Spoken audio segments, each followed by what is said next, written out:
What a go on, folks? Mr. B here for Yard Media's Jamaica Mix. Today, let me get us started with a little thing that sounds like this. And as we fight one another for the power and the glory of Jamaica goes. Waste. We the people walk the road, just where we going. Right now we hands are tied behind the back by the circle. If I'm button, where do we stand? We have too far to go, not to really know just how we're getting there. And if we're getting anywhere, we have too much to change, not to know the ways of possibility and changeability. So, another man that left us just under a week ago. Ernest Smith, we the people, want to know. And for those of you if you're just joining, I want to say welcome to the Yard Media's Jamaica Mix. That's a song that resonated with me, and I think it speaks to a lot of the issues we we're having around the place, Jamaica specifically. I'm going to talk about some of them today. Couple of things are going on. One, the issue at Jamaica College. We want to take a look at that. The in-school violence. And of course, the Jamaica College chairman of the board has responded, put out a statement. We're going to take a quick read after that. And in addition, want to take a look as well at the police. The commissioner is on record talking about that rogue officers and unprofessional conduct within the Jamaica Constabulary Force.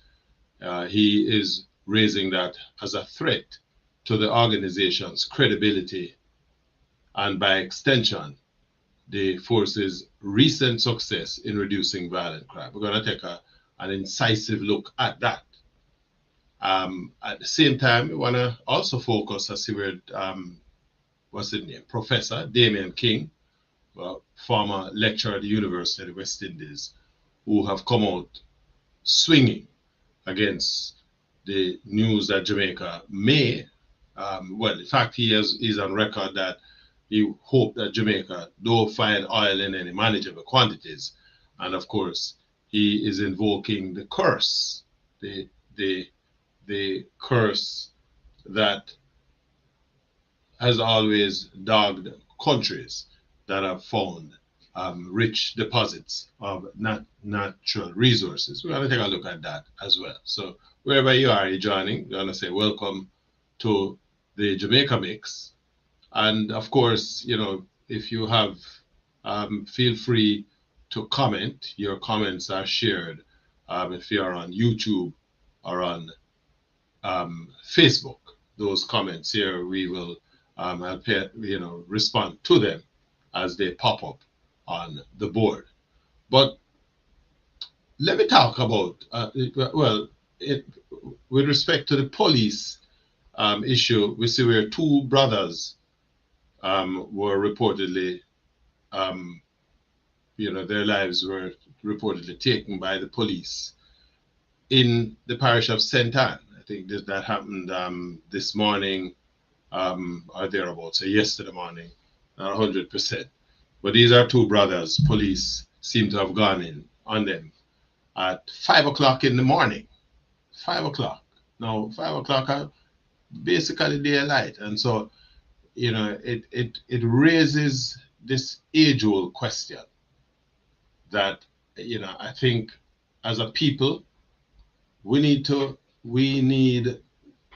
demand some answers, and especially against the background of the comments raised by the erstwhile police commissioner in terms of, as he says, it's about the the um, the impact rogue police behavior um, has on the reputation of the force. Now, I am not going to be pretentious or be hypocritical that because I'm on record. I do not support the police's clear approach to crime addressing, which is supported by their extrajudicial activities. And when a police force is responsible for taking the lives of 311 young men in a country with a population of what? Under 3 million. Jamaican population is actually 2.76 million. So those people who thought we had 3 million, think again. Population is below replacement rate at this point in time. Women are not having children in Jamaica. That is going to be able to maintain the population rate, especially any population growth. And when you look at the victims of police violence, certainly over last year, 311 men were disposed of by the police, and so far as of this morning, another 91 year to date, January to this morning, 91 Jamaicans, the lives of 91 Jamaicans were taken by the police. So we're talking about just about 400 people, 400 Jamaicans snuffed out, at the end of police bullets in 16 months, in 16 months. And that cannot be comforting. Now, nobody's arguing against the police's efforts at reducing what would have been the homicide rate in Jamaica from, above 1,100 to where it is. And we give all credit to that effort. But one has to stop and take a deep look at the numbers, because against the background of this significant reduction in police involved homicides, police involved killings, call it what it is, you have to wonder how come, what is the arrest rate? Because crime solution and clearing up rate has to be looked at against the background of the number of arrests that the police make and the volume of those arrests that result in a conviction. It is not sufficient that we as Jamaicans, and I don't care where you come from, that we accept that the police is ridding the country of criminals, because a person can only be demarcated as a criminal if that individual is charged with a crime, arrested, charged, taken before the court, and convicted of that crime. That makes the person a criminal. And so when we allow this kind of violence against our own population in the name of law and order, we need to appreciate that what we're doing is digging not just a hole, but a chasm within our society. Now, the commissioner is, you know, making this argument about rogue policing. And I'm going to use the next couple of minutes to paint that picture that this is not that there are rogue policemen as if they just happen to turn up in the force, but the force's activities is rogue against the Jamaican people. This is notwithstanding the fact that the police has significantly dented the homicide um, trail that has dogged Jamaica for a number of years. But there's just so much and no more. We are now in an environment, in a technological environment where police on the kind of activities that these the current police squads are operating on are required to wear body cameras. Now, the only person who is afraid of wearing a body camera is a person who has something to hide. And so, it, in the face of the kind of numbers of Jamaicans that the police is removing from the face of the earth,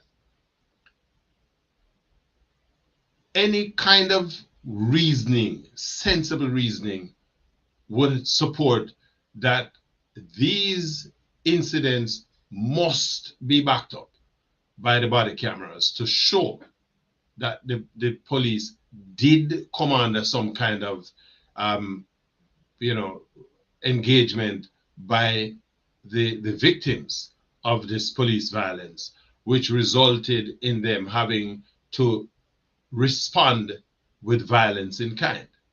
Without the body cameras, and remember the current oversight body that the police has to to address this thing, they also have a problem with the police in respect of this. Now, let me just deepen the discussion a little bit. Now, the term rogue officer in the mind of the commissioner and a lot of Jamaicans, it may sound comforting.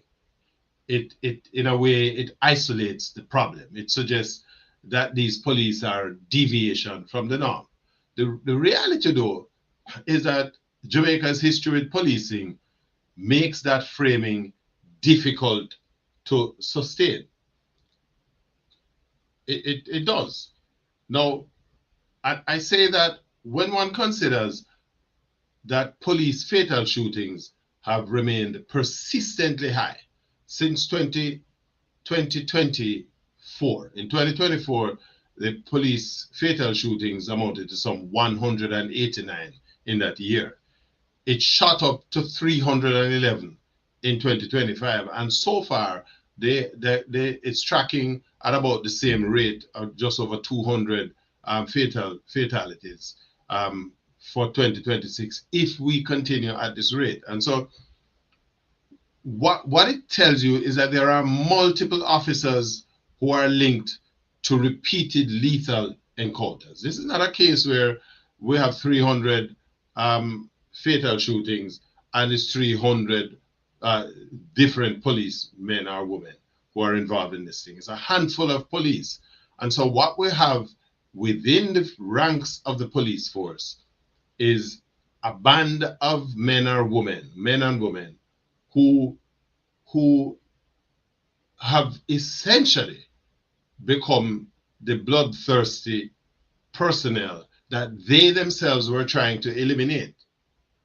And so when oversight bodies struggle to secure accountability from the police, and when public trust remains fragile despite the police's operational success, it becomes increasingly difficult to argue that the issue is individual misconduct. So, Mr. Police Commissioner, Dr. Blake, wheel and come again, right?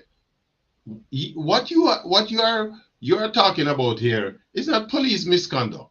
What you are talking about is what I will label as institutional conditioning.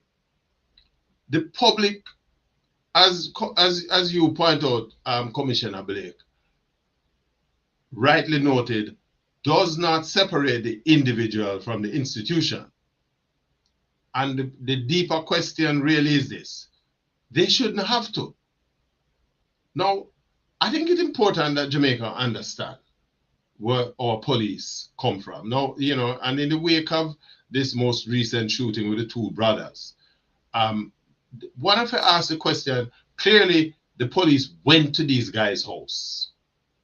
They targeted them.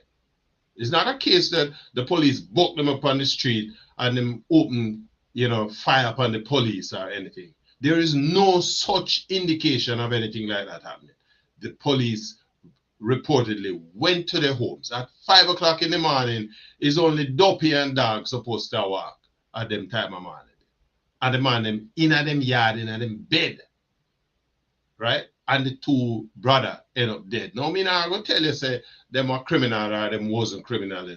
Because guess what? Until they appear in front of a judge, in front of a court, until they are charged, right?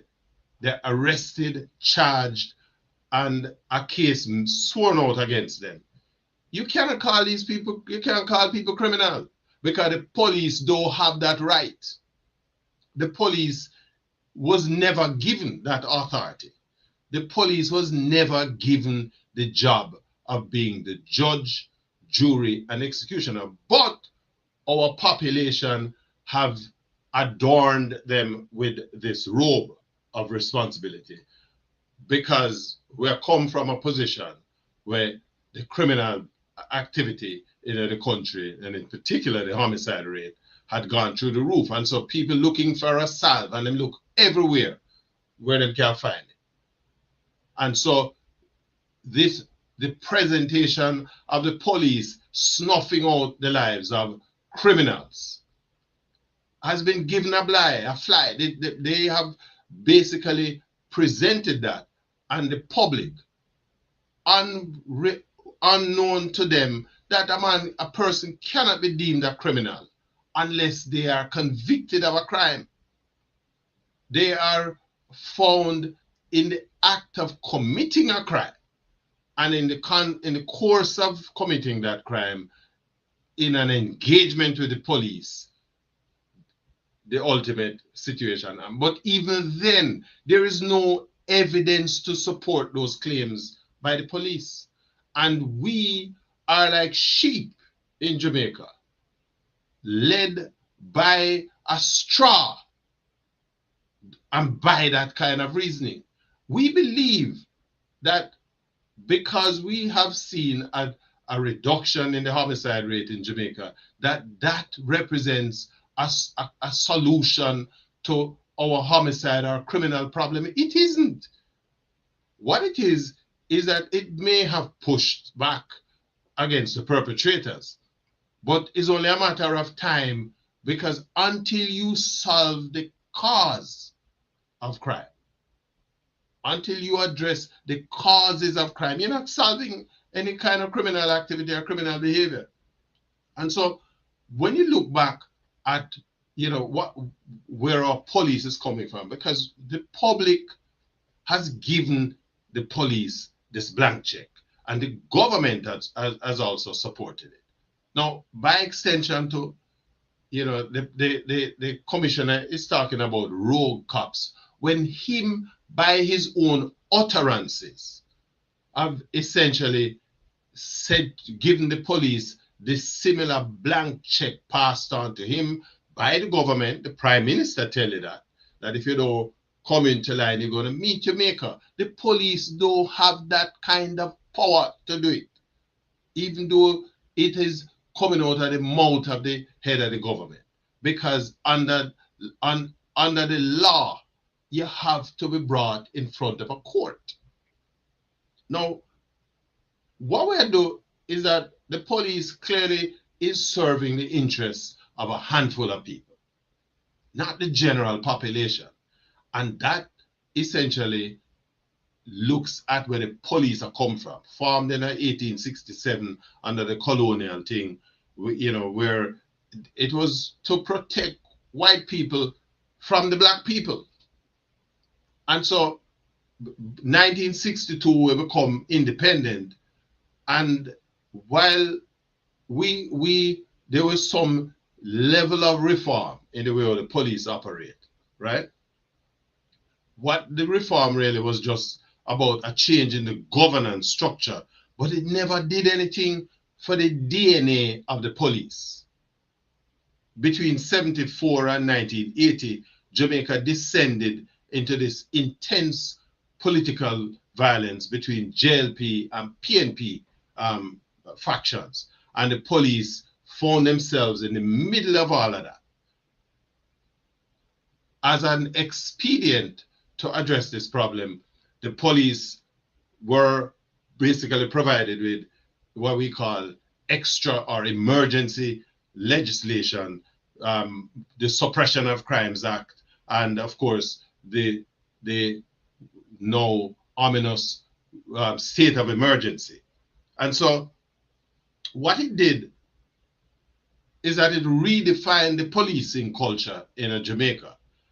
It certainly, over time, those emergency powers became more normalized. Communities now were treated as hostile zones, which is exactly where we are even to this day. Police are not going to go up at Havendale and Meadowbrook and Norbrook or Manor Park and go kick down people's door. But them do that in the ghetto because the die has been cast that shows people within the lower regions of the city that's where the criminal live.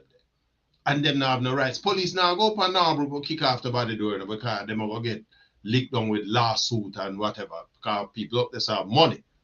And so that is the environment that we now keep something else in mind. The police come from these communities, Lower Kingston and ghetto communities, right? And so what we have done is our policing, we normalized aggressive policing. And what we are seeing in 2026 is more than just this normalization of the aggressive policing. Because if we are buying into the argument that the police can indiscriminately go out on the street and snuff out the lives of people who they claim are suspect.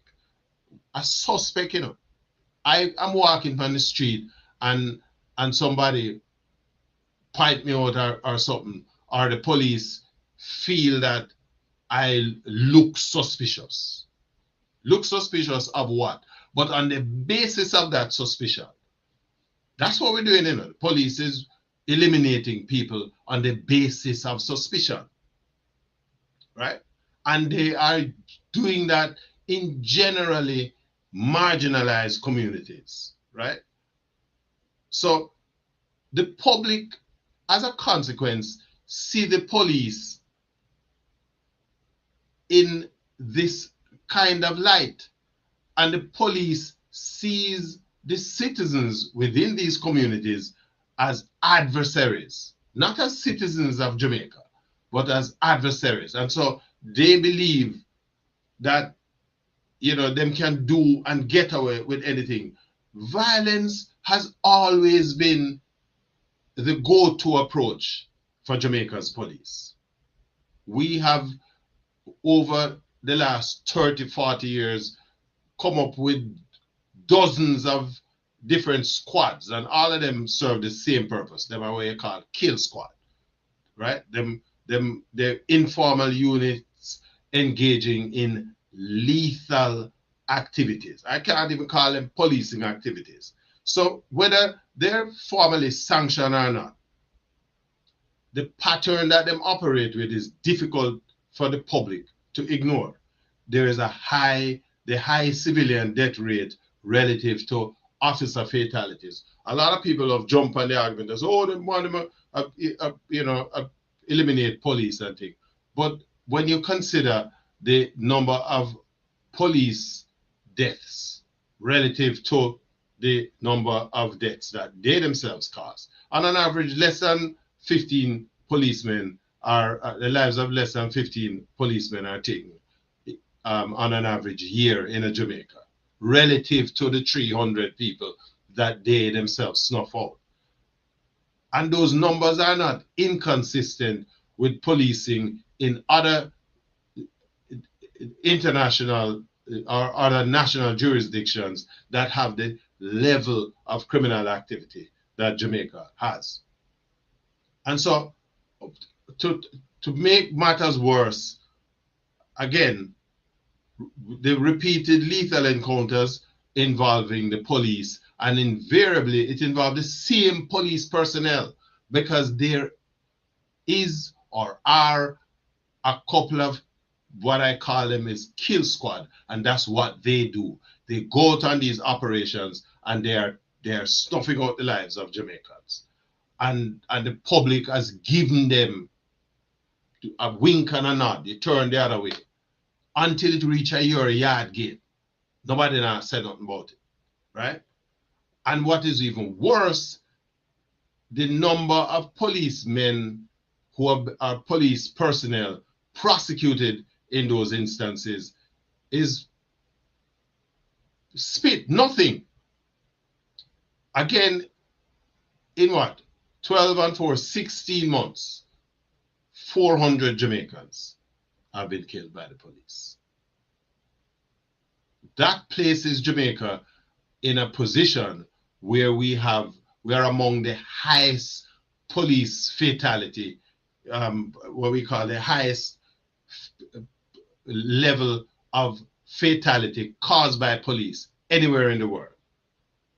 And so you can't explain that as rogue behavior, because what it does is that it suggests that there is a culture in which lethal force is not only accepted, but it has become operationally embedded in the police. So when Commissioner Blake is arguing that there is no conflict between professionalism and firmness, he may be correct with that, but there is a conflict between professional policing and the normalization of lethal outcomes without judicial process, right?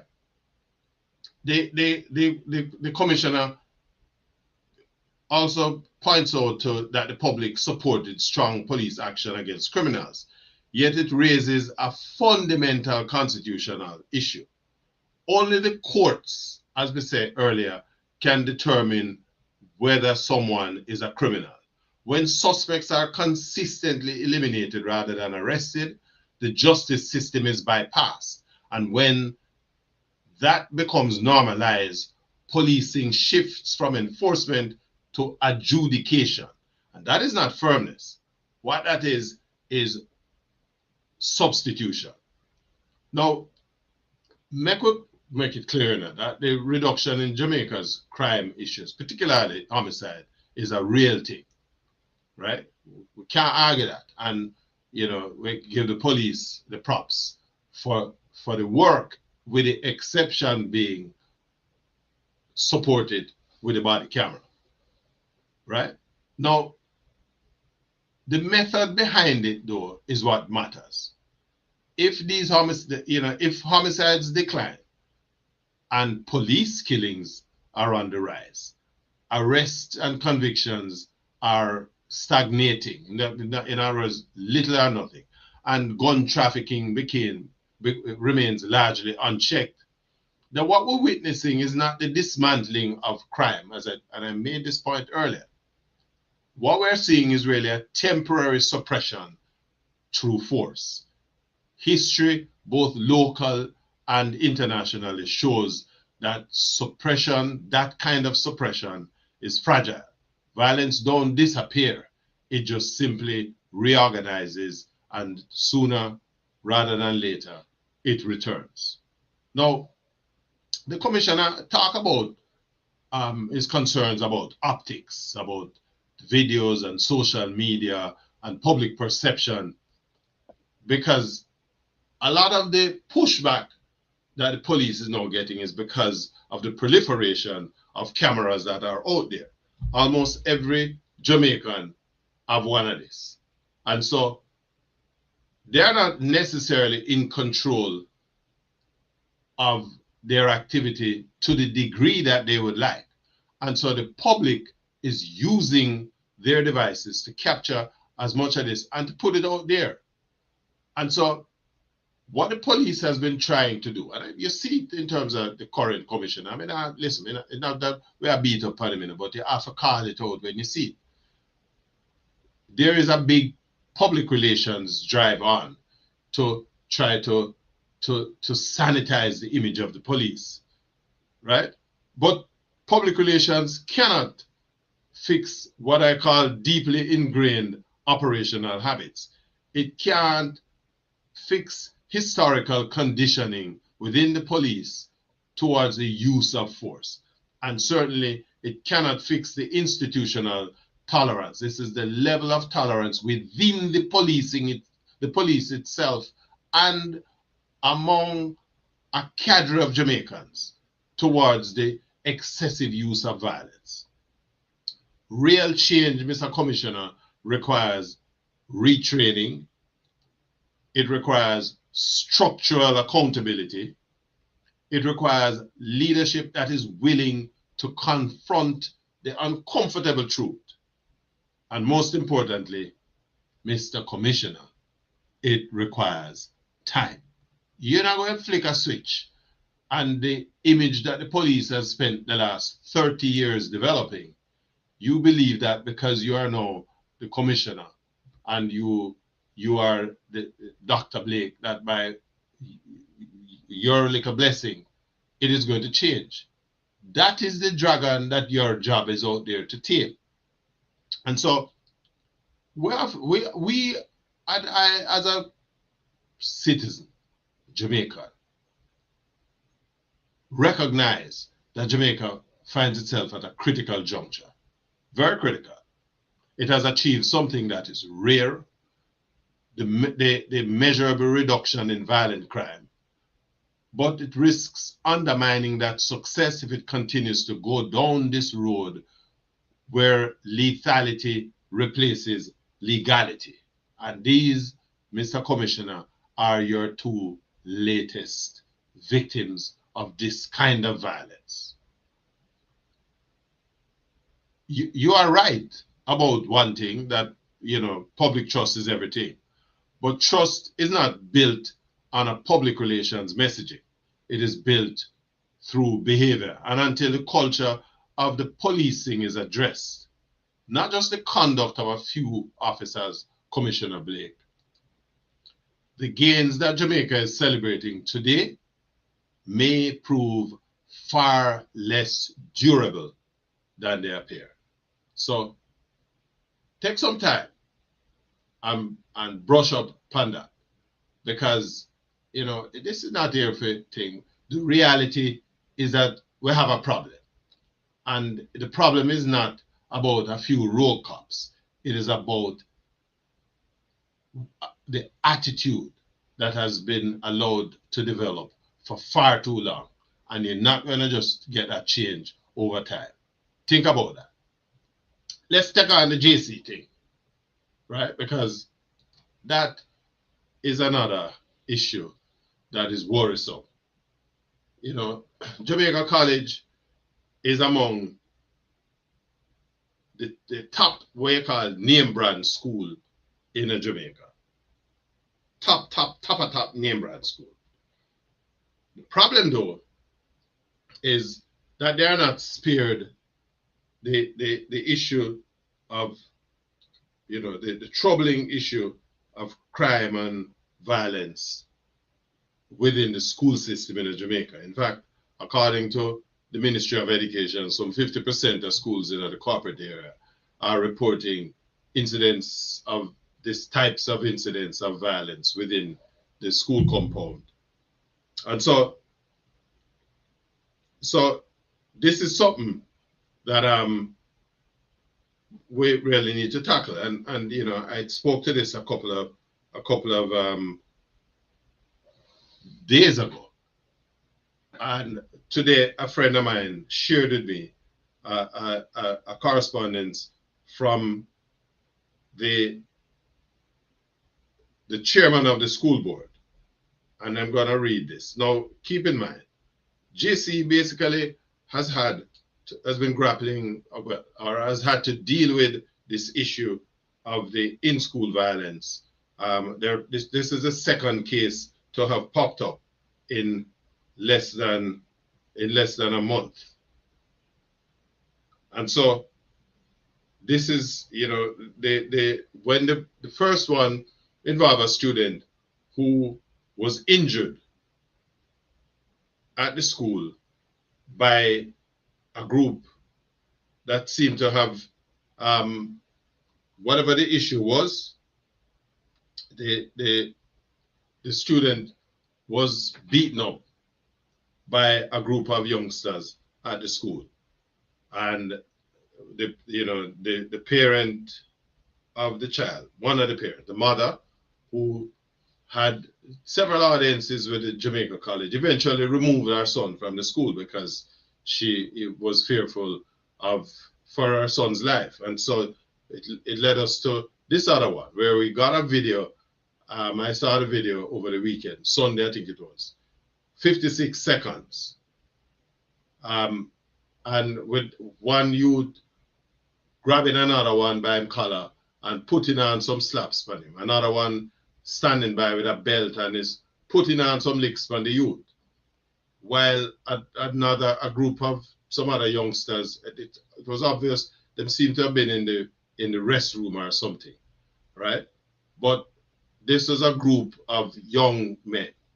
One man is videoing and the others are basically just standing by as witnesses, if you will, while this youth is abused. Now, from what I'm learning is that the youth that them was abusing may have stolen some money and some other stuff from another group of students, and was given an ultimatum to return the stolen property. Time passed, never returned it, or he only returned a portion, and they weren't satisfied with how with the timing he was taking to address this issue. And so the incident with the beating. Now, let me say this. I personally believe that JC, no matter what happened, I mean, love my friend from JC, but we have to call a spade a spade. The school tardy in terms of how they dealt with this thing. In fact, had there not been somebody stupid enough to be videoing this thing, we probably would never have known about it. And so it begged the question, how many other instances like this would have slipped by? How many other instances like this at Jamaica College? Because clearly, 2 similar incidents in less than a month that has now hit the news space. Granted, only one we have video footage of, but how much others happen where we not see? And when you listen to the chairman's thing, his correspondent says on Saturday, April 18, 2006, at approximately 8 p.m., the college management, Jamaica College management, became aware of a video depicting a very disturbing incident involving a number of our students. The school regards the behavior depicted as reprehensible and unacceptable, and we condemn it in the strongest possible terms. Investigations began immediately in line with our established protocols, and by midday Sunday, April 19, 2026, management had identified the boys pictured and secured an initial, though unverified, impression of what transpired. The primary persons involved were interviewed today, Monday, that was yesterday, April 20th, in the presence of their parents, and signed statements secured. Based on these interviews and signed statements, the facts as currently understood by us are as follows. And he goes on to delineate the stealing, etc., and what the aggrieved students' action. Now, I don't see where the school is condemning the behavior of the students. The correspondence don't say that, right? They talk about all students will now appear before Jamaica College disciplinary committee, da da da da da, and that the school is committed to fully and unequivocally to the safety and well-being of our students in our care, and to fair and thorough investigation of all incidents and the upholding of due process, accountability, and justice. But it don't talk about condemning the behavior, because you have to, first of all, if you not condemn the behavior, it leaves a window through which this continues. Now, Jamaica College is the same school where the Gleaner featured some youngsters with them long plait drop over them shoulder and all them kind of thing. And it does suggest that there's a certain level of laxity of the rules at this institution. That is my assessment.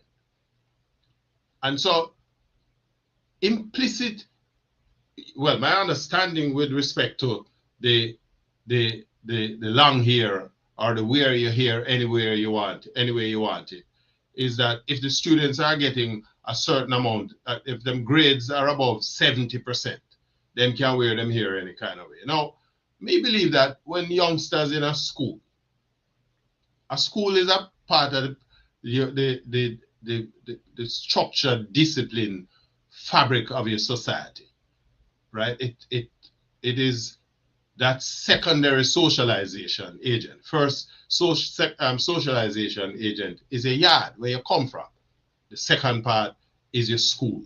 And what school does is that it reinforces certain disciplinary thing. And to me, a child wear them hair properly groomed and cut according to the school rules is part of the discipline thing. And when you start to get frilly and lax with this, with how the deportment issues are maintained, what you're doing is opening the crack for this kind of behavior where students feel that, boy, we're not too happy with the fact that a youth, a thief, and the school are there. So we all deal with it ourselves. Now, can you imagine that them in the bathroom I beat up this youth and him broke some part of him or lose a digit or a whatever? And at this school, I said, no condemnation. Now, me personally, if there was a time in my life I might pick me and the next youth beat up my pick me. A war I go broke out of the school, They tell you that. War. Because no picnic. The teacher might me get the teacher the thing for put on some licks by my youth if you know behave yourself. But the next youth can't touch my picnic. And that are the culture in Jamaica. What we have done is that we are opening cracks within the armory of the country for all kind of antisocial behavior. I may believe that we JC only need to draw up on the socks. Me lose half on them. Me lose big time. Because me clear. In fact, the two incidents, the first one and the one where we now have, I am also aware of other instances of similar situations through last year, because I have some friends of mine who have kids in a JC who live America here and send them picnic to school at Jamaica College, and have the similar kind of problem. In fact, I have to move them out of the boarding facility at the school and carry them somewhere else. And eventually, once the school term, she couldn't wait. One woman couldn't wait till the school term done to take out her picnic. So JC need to take a look. And by extension, all schools need to use this as a lesson and deal with the problem, because no child is sent to school by the parents for another child to be manhandling them in a school. Not supposed to happen. right? We already are a violent society. And when we are lax with the way how we deal with violence, what we're doing is that we are opening a door. So, JC pull up on the socks. And schools elsewhere, there is a report of, I think it was yesterday, where some youngsters had a incident in a St. Thomas that resulted in the loss of life of one of those students, right? Because something is adrift in our society where the value we place on each other's lives is almost nothing, or where that kind of control, the triggers to this kind of behavior, that you resort to the use of the most blinding violence, and we have to do better. So that is where I stand. I did promise to take a look on the oil thing with Mr. Damien King. We're gonna do that in a separate program tomorrow. But maybe you want to think what we think. Give me your feedback if you wherever you are. If you're on YouTube, give me. Let me see your comments. Your feedback in the comment section. Until the next video drop, I may say, man, Mr. B, I may say, just speak up on yourself. Let's hold ourselves and the people who put themselves up for survey, make we hold them accountable, right? And make we advocate for maintaining the best in terms of quality standards. Until the next video, I'm here again, Sabi. Big up on yourself.